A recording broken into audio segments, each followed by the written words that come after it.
বিশ্রাম থেকে কি দলে ফিরবেন ফিজ নাহিদরা? আরো এক সিরিজের জন্য দলে টিকে যাবেন কি রিপন কিংবা সাকলাইন? পেস বোলিং অলরাউন্ডার হিসেবে সাইফুদ্দিনের পারফরমেন্স নিয়ে আছে হতাশা। একই সাথে ব্যাটিং অর্ডারেও দেখা গেছে দুর্দশার চিত্র। সেই দুর্দশা কাটাতে কি আসবেন সাব্বির রহমান? সব মিলিয়ে আলোচনায় অস্ট্রেলিয়ার বিপক্ষে বাংলাদেশের সম্ভাব্য টি-20 স্কোয়াড। কারা থাকতে পারেন সেই স্কোয়াডে, তা নিয়ে থাকছে প্রতিবেদন। 5 বছর পর আবারও বাংলাদেশের ডেরায় আসছে অস্ট্রেলিয়া। সাবেক বিশ্ব চ্যাম্পিয়নদের বিপক্ষে লড়াই হবে শর্টার ফরম্যাটে, যেখানে টি-20 ক্রিকেটে তানজিদদের বিপক্ষে মাঠে নামবেন হেড কামিন্সরা। যে কারণে অজিদের মোকাবেলা করতে শক্তিশালী দল করতে হবে বাংলাদেশকে, আর সে কারণেই সেরা স্কোয়াডটা দিতে চাইবে টাইগাররা।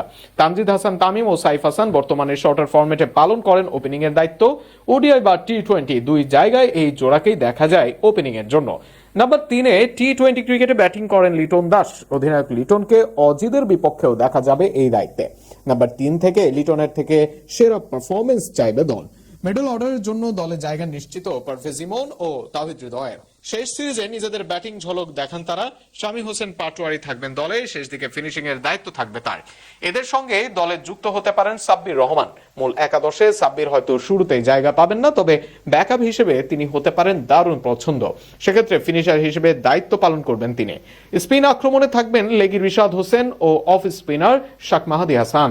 বল হাতেও মূল দায়িত্ব তাদের, তবে দলের প্রয়োজনে শেষ দিকে নেমে অবদান রাখতে হবে ব্যাট হাতেও। বাহাতি স্পিনার হিসেবে নাসুম আহমেদ থাকবেন অজিদের বিপক্ষে। পেস আক্রমণে আসতে পারে রদবদল। বিশ্রাম কাটিয়ে ফিরতে পারেন ফিজ, যদিও ওই সময় হবে 100-এর আসর। যদি সেখানে এনওসি পান, তবে এই সিরিজ খেলা নাও হতে পারে তার। সেক্ষেত্রে পেস আক্রমণে নিশ্চিত শরীফুল ইসলাম ও তানজিম হাসান সাকিব। সুযোগ পেয়েও ভালো করতে পারেননি, তাই দল থেকে ছিটকে যেতে পারেন রিপন মন্ডল। তবে দলে আরো একবার পেস অলরাউন্ডার ক্রাইটেরিয়ায় টিকে যেতে পারেন মোহাম্মদ সাইফুদ্দিন ও আব্দুল গাফফার সাকলাইন।